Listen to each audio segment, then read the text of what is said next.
ఇచ్చింది. అందుకని దీనికోసం మనం ఏం చేయాలి? ఈ కళలు పూర్తి కావాలంటే ఏం చేద్దాం? इस सपने को पूरा करने के लिए हमें साथ चाहिए बल्लारपुर की युवा शक्ति का, बल्लारपुर की बहनों का, बल्लारपुर की माताओं का. ఈ కళల్ని సాకారం చేయాలంటే మీరు ఓజీ ఓజీ ఓజీ అంటే సరిపోదు.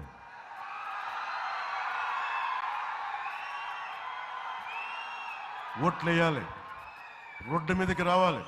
నేను చేసి చూపించాను కదా. ఆంధ్రాలో వైసీపీ సర్కార్ని కొట్టామంటే మామూలు కొట్టామా? మళ్ళీ ఇంకోసారి హ్యాట్రిక్ కొట్టాలి ఇక్కడ మనం. అందుకనే మన సర్కార్ మహాయుతి సర్కార్ రావాలి, కేంద్రంలో ఎన్డీఏ సర్కార్ రావాలి.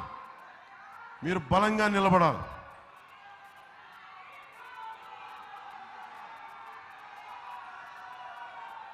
हिंदू हृदय सम्राट बाला साहेब जी ఏం కోరుకున్నారు? बाला साहेब ठाकरे जी चाहते थे एकजुट भारत, जिसे मोदी जी पूरा कर रहे हैं. बाला साहेब గారు కోరుకుంది ప్రాంతీయతలో బలంగా పెరుగుతూనే జాతీయవాదం పెరగాలి, సనాతన ధర్మం పరిరక్షింపబడాలి. అది మోడీ గారు చేస్తా ఉన్నారు. बाला साहेब ठाकरे जी चाहते थे राम मंदिर, जिसे एनडीए ने नरेंद्र मोदी जी नेतृत्व में पूरा करके दिखाया. एनडीए उनकी हर इच्छा को पूरा करने में लगी है और उसे चाहिए आपका साथ. अब यह महाराष्ट्र की जनता निर्णय लेगी कि हमें बटना है और कमजोर होना है या जुड़ना है और मजबूत बनना है. మనం కలిసి ఉందామా విడిపోదామా, బలహీనపడదామా? కలిసి ఉందామా బలపడదామా? కలిసి ఉండాలంటే మన సర్కార్ రావాలి. సుధీర్ భావ్ అద్భుతంగా గెలవాలి. ప్రతి ఒక్కరు మహారాష్ట్రలో మహాయుతి సర్కార్కి మనందరం బలంగా నిలబడాలి. నేను ఆఖరి వాక్యాలు నాకు ఇష్టం తెలుసు కదా. నా పిల్లలిద్దరూ మరాఠీలో మాట్లాడుతున్నా, నా పిల్లలిద్దరితోటి, నా కొడుకుతోటి, నా కూతురుతోటి. సో నాకు మరాఠీ చాలా గౌరవం, మహారాష్ట్ర మరాఠీ భాష. ఆ భాష మీద ఉన్న గౌరవంతో నేర్చుకొని ఎందుకంటే మన భారతదేశం ఎక్కడో జర్మనీ నుంచి మ్యాక్స్ ముల్లర్ భవన్ పెడితే మనం జర్మనీ నేర్చుకుంటాం. అలయన్స్ ఫ్రాన్సెస్ అని చెప్పి ఒక ఫ్రెంచ్ది పెడితే ఫ్రెంచ్ నేర్చుకుంటాం. మెకాలే వచ్చి ఇంగ్లీష్ చెప్తే ఇంగ్లీష్ నేర్చుకున్నాం. మన రాష్ట్రాలు పక్కన ఉంటాయి. మనకి తెలంగాణ పక్కన మహారాష్ట్ర ఉంటుంది, మనకు ఆంధ్రాకి ఛత్తీస్గఢ్ ఉంటుంది, ఒరిస్సా ఉంటుంది బార్డర్, తమిళనాడు ఉంటుంది, కర్ణాటక ఉంటుంది. కానీ మన భాషలు మనం నేర్చుకోవడానికి ఇబ్బంది పడతాం. భారతదేశపు ఐక్యత ఉండాలి అంటే అందరికీ కనీసం 4-5 భాషలు రావాలి. మన భారతదేశం బలంగా ఉండాలి. ఇందాక సుధీర్ బాబు గారు తెలుగులో ఎందుకు మాట్లాడారు?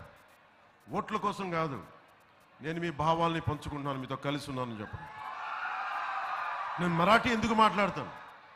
నాకు మరాఠీలో అధికారం అవసరం లేదు. ప్రజలు బాగుండాలి, ప్రజల అభివృద్ధి ఉండాలి, మహారాష్ట్ర అభివృద్ధి ఉండాలి. అది ఎలా చెప్పగలను? మరాఠీ భాషలో చెప్పాలని ప్రయత్నం చేస్తాను. కొన్ని తప్పులు ఉన్నప్పటికీ కూడా క్షమించమని ఎందుకు కోరుకుంటానంటే అది అహంకారంతో మాట్లాడటం, తెలిసినట్టు మాట్లాడటం కాదు, ఒక ప్రయత్నం చేస్తున్నాను. భాష మీద మమకారం, మన భారతీయ సంస్కృతి మీద గౌరవం, భారతీయ భాషల మీద గౌరవం. సనాతన ధర్మాన్ని కాపాడటం అంటే కేవలం భగవారంగు కాదు, రామ మందిరం కాదు, వాటితో పాటు మన భాష, మన యాస, మన మాండలిక, మన సంస్కృతులు.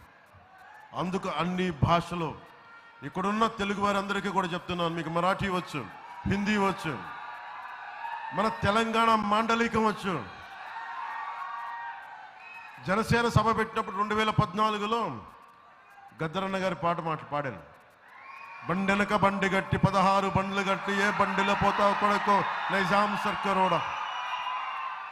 ఇవన్నీ మన భాష మీద ఇష్టం, భాష మీద గౌరవం.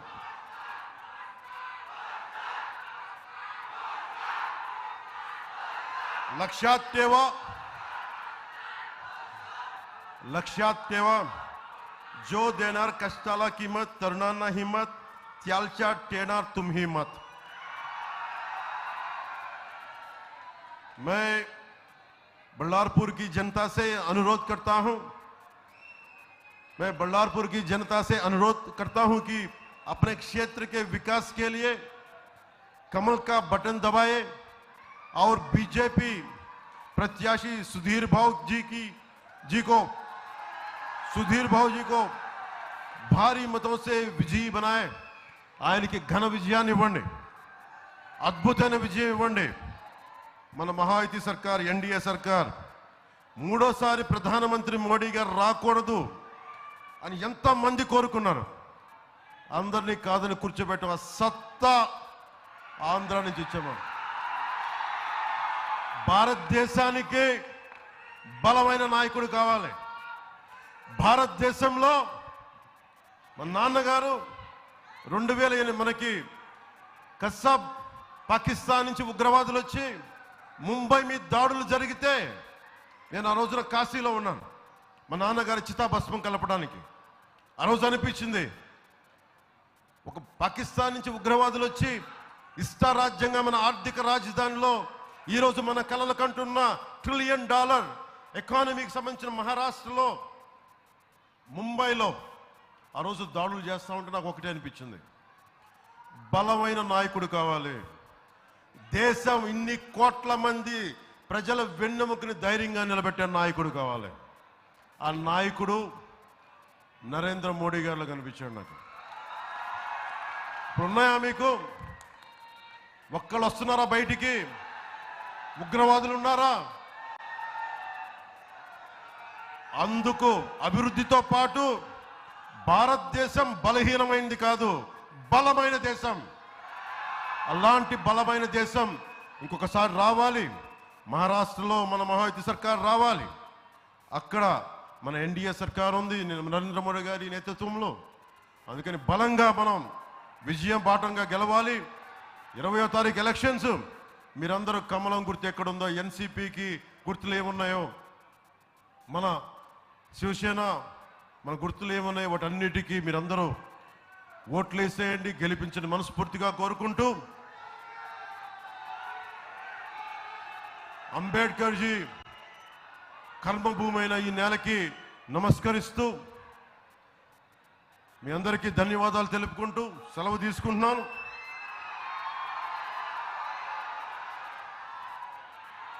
అలాగే ఇందాక ఇక్కడ రాగానే నాకు టీపీఎల్